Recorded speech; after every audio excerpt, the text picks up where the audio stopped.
Good morning students. तो आज हम अपना बीएससी बीएड सेकेंड ईयर का जो टॉपिक पढ़ रहे थे गुणसूत्री उत्परिवर्तन, उसी को आगे देखेंगे। तो देखो, कल हमने गुणसूत्रों में संरचनात्मक उत्परिवर्तन पढ़ लिए थे, मतलब कि गुणसूत्रों की संरचना में या गुणसूत्र के ऊपर जो जीन्स पाए जाते हैं उनकी संरचना में या उनके क्रम में अगर कुछ परिवर्तन होता था तो उसके कारण गुणसूत्र की संरचना में कोई परिवर्तन होते थे, उसे हम बोलते हैं गुणसूत्री संरचनात्मक गुणसूत्री उत्परिवर्तन। तो आज हम पढ़ेंगे कि अगर गुणसूत्रों की संख्या में कोई परिवर्तन हो जाए तो उसे हम बोलेंगे संख्यात्मक गुणसूत्री उत्परिवर्तन।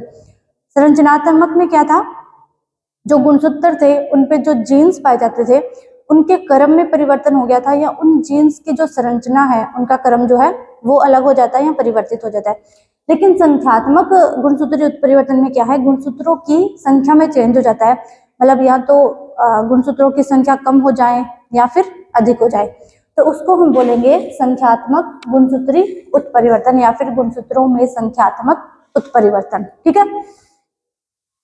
अब देखो कि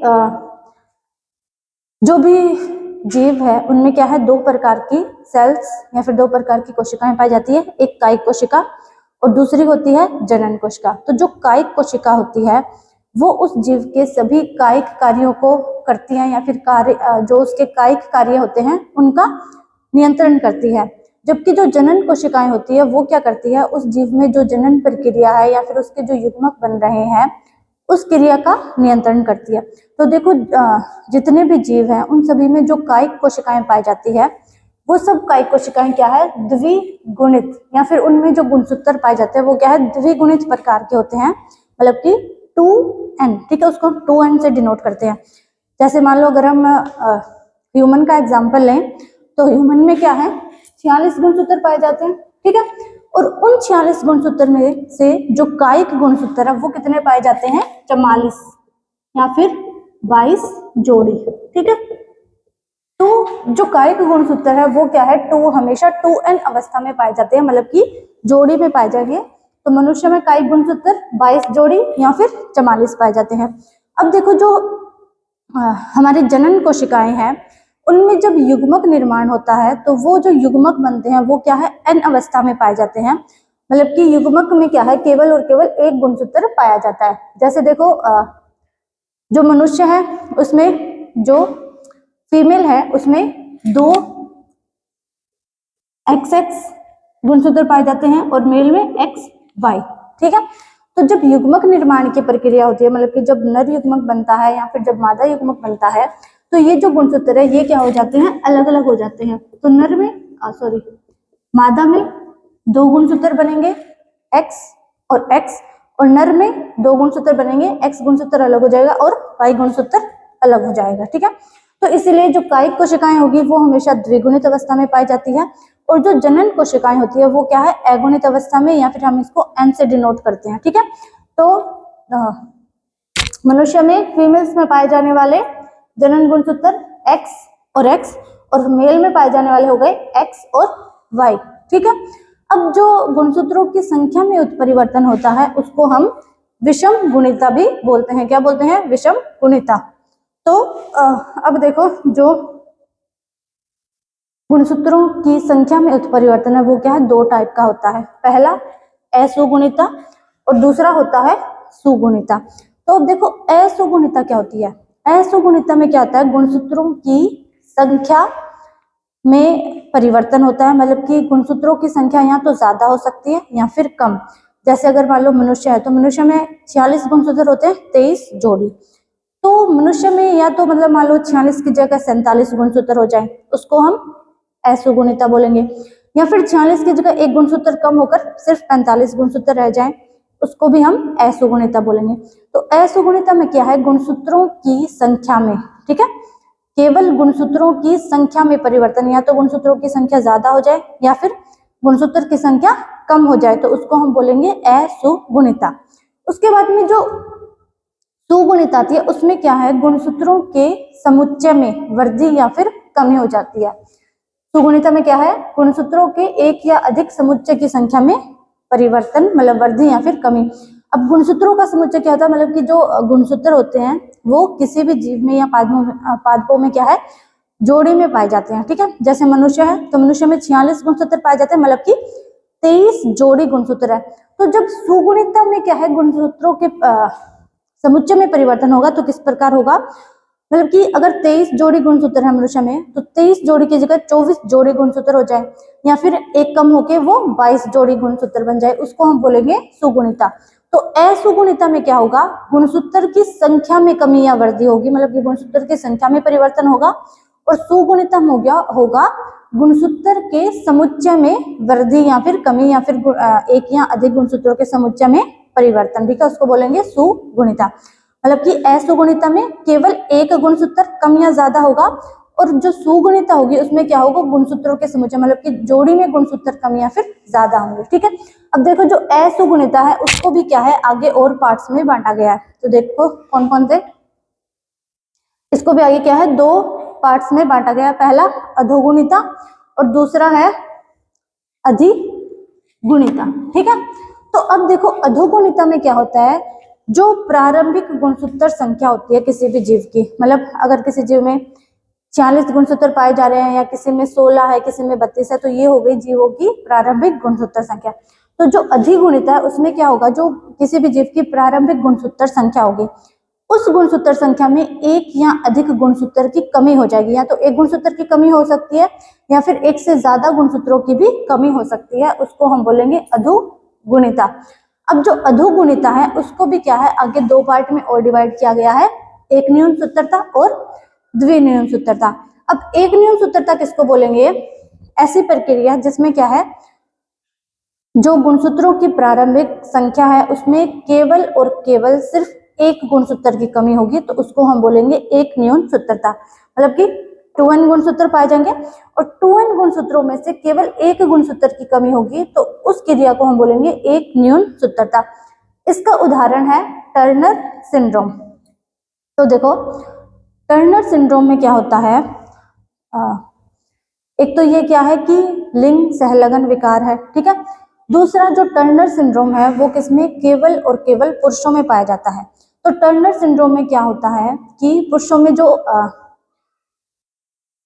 लिंग गुणसूत्र पाए जाते हैं X और Y, तो उन लिंग गुणसूत्रों में Y गुणसूत्र की कमी हो जाती है, जिससे क्या होता है, नर में केवल और केवल X गुणसूत्र शेष रह जाता है, जिसके कारण क्या होता है कि नर में कुछ मादा के लक्षण उत्पन्न हो जाते हैं, या फिर कुछ ऐसे लक्षण उत्पन्न हो जाते हैं पहुंचाओ जो कि केवल और केवल मादा के शरीर में प्रेमिका को संदेश होते हैं, ठीक है। तो एक न्यून सूत्रता का उदाहरण हो गया टर्नर सिंड्रोम। तो इसके लक्षण क्या क्या हो जाएंगे, जैसे कि यहाँ पे जो जिस मेल रूप से जो कालिदास है उसको यक्ष का बताया गया, यक्ष रोग होगा या फिर ये सिंड्रोम होगा, उसमें क्या होगा, तो जो स्त्रियों की तरह उसकी आवाज पतली हो जाएगी, ठीक है, और स्त्रियों की तरह उसमें क्या है, स्तन ग्रंथियां ज्यादा विकसित हो जाएंगी इस टॉपिक को, ठीक है। तो और ये वाले जो नर होते हैं वो क्या होते हैं, बंध्या होते हैं, मतलब कि ये आगे संतानें उत्पन्न नहीं कर सकते। तो एक न्यून सूत्रता मतलब कि इसमें केवल और केवल एक गुणसूत्र की कमी आएगी 2n-1, और उसके बाद इसका एग्जाम्पल हो गया टर्नर सिंड्रोम, जो कि किसमें होता है, केवल और केवल मेल जीव के अंदर, जिसमें क्या होता है, मेल में जो एक लिंग गुणसूत्र पाए जाते हैं X Y, उसमें से Y गुणसूत्र की कमी हो जाती है, जिसके कारण जो मेल प्राणी है उसमें क्या है, केवल और केवल X गुणसूत्र रह जाता है, जिसके कारण क्या होता है, उसमें कुछ फीमेल के लक्षण उत्पन्न हो जाते हैं, ठीक है। ये हो गया टर्नर सिंड्रोम। एक न्यून सूत्रता के बाद दूसरा आता है द्विन्यून सूत्रता। तो देखो द्विन्यून सूत्रता में क्या होता है कि जो गुणसूत्रों की प्रारंभिक संख्या होती है, ठीक है, तो उस प्रारंभिक संख्या में क्या है, एक की बजाय दो गुणसूत्रों की कमी हो जाएगी, ठीक है। एक न्यून सूत्रता में क्या था, केवल और केवल एक गुणसूत्र की कमी होती है, लेकिन द्विन्यून सूत्रता में क्या है, दो गुणसूत्रों की कमी होती है, मतलब कि 2n-2 गुणसूत्र रह जाते हैं। अब इसका एग्जाम्पल देखो कि जो गेहूं की फसल है उसमें क्या किया, कृत्रिम विधि द्वारा 21 की जगह केवल और केवल 17 गुणसूत्र रखे गए, ठीक है। तो वो जो 17 गुणसूत्रों वाला गेहूं की किस्म थी, उसमें क्या था कि उस किस्म के जो पौधे थे वो क्या थे, फिर बंध्या निकले, मतलब कि उनसे बीज उत्पन्न नहीं हुए, ठीक है, और आगे क्या है, उनसे नए पौधे नहीं उगाए जा सके। तो द्विन्यून सूत्रता का जो उदाहरण है वो किसमें देखा गया, गेहूं में कृत्रिम विधि द्वारा ये उत्पन्न कराया गया, ठीक है। अब जो असुगुणिता थी उसका पहला पार्ट हमने पढ़ा अधोगुणिता, और उसका दूसरा पार्ट है अधिगुणिता। तो अधिगुणिता में क्या होगा कि जो भी हमारे प्रारंभिक गुणसूत्र होते हैं या फिर जो भी प्रारंभिक गुणसूत्र संख्या होती है, उन गुणसूत्रों की संख्या में एक या फिर अधिक गुणसूत्रों की वृद्धि हो जाना, या तो एक गुणसूत्र ज्यादा हो जाएगा या फिर एक से मतलब एक की जगह दो गुणसूत्र ज्यादा हो जाएंगे। ठीक है, तो अधोगुणिता एक या ज्यादा गुणसूत्र की कमी, और अधिगुणिता में क्या होगा, एक या फिर ज्यादा गुणसूत्र की वृद्धि हो जाएगी। ठीक है, अब अधिगुणिता को भी क्या है आगे दो और पार्ट में बांटा गया है, एकाधी सूत्रता और द्विअधि सूत्रता। तो एकाधी सूत्रता में क्या होगा, जो हमारा प्रारंभिक गुणसूत्रों की संख्या उनमें क्या है एक गुणसूत्र की वृद्धि हो जाएगी। मतलब कि अगर मतलब मान लो मनुष्य है तो मनुष्य में 46 गुणसूत्र पाए जाते हैं, तो उन 46 गुणसूत्रों की बजाय उसमें 47 गुणसूत्र हो जाएंगे।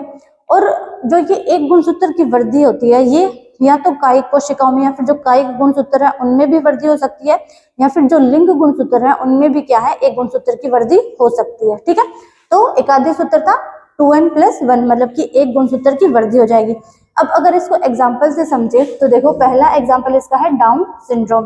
तो जो डाउन सिंड्रोम है वो किसमें, मनुष्य में पाया जाता है। मनुष्य में क्या होता है कि जो मनुष्य का 21वां कायिक गुणसूत्र होता है। ठीक है, जो 21वां कायिक गुणसूत्र होगा उस गुणसूत्र में क्या है एक गुणसूत्र की वृद्धि हो जाएगी।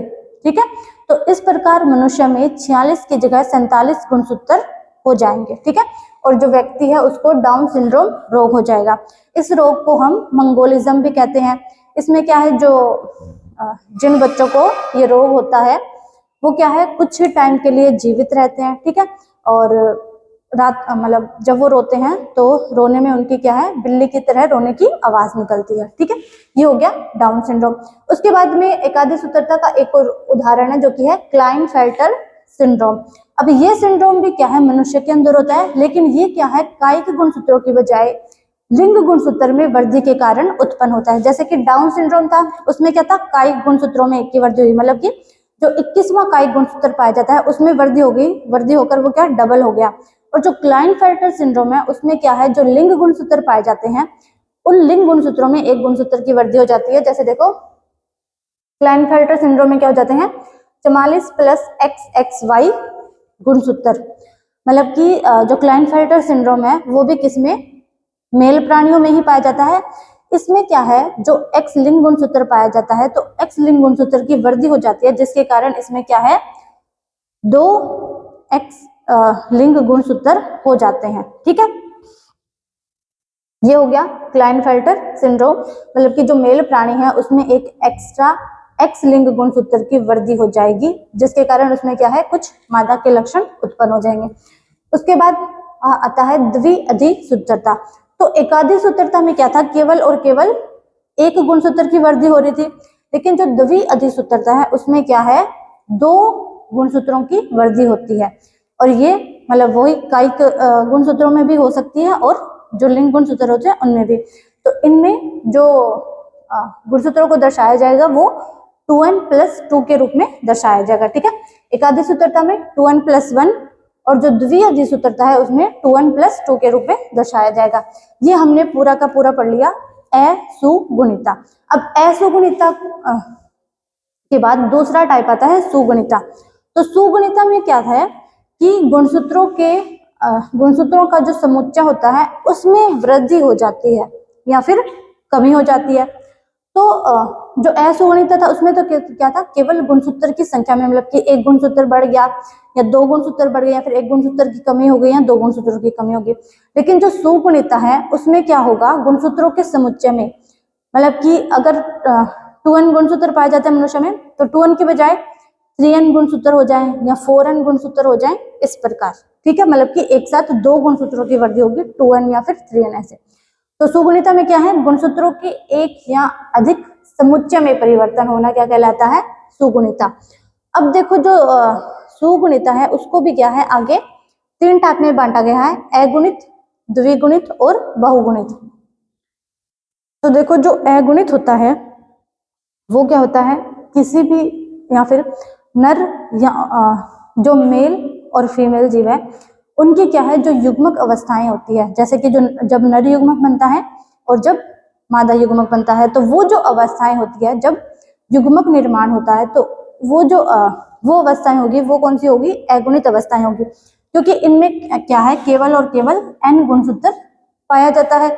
और जब मादा युग्मक और नर युग्मक का आपस में संयोजन हो जाता है, तो जब युग्मनज बनता है तो उसमें 2n गुणसूत्र मतलब 2n गुणसूत्र हो जाते हैं, जो कि n आते हैं मादा से और n आते हैं नर से, या फिर n मादा युग्मक से और n आते हैं नर युग्मक से। तो जो नर और मादा है उनकी जो युग्मक अवस्थाएं आती है, मतलब कि जब नर युग्मक बनेगा और जब मादा युग्मक बनेगा, तो वो जो युग्मक बनने की अवस्था है वो क्या कहलाती है, अगुणित अवस्था, क्योंकि उनमें क्या है केवल और केवल n गुणसूत्र पाए जाते हैं।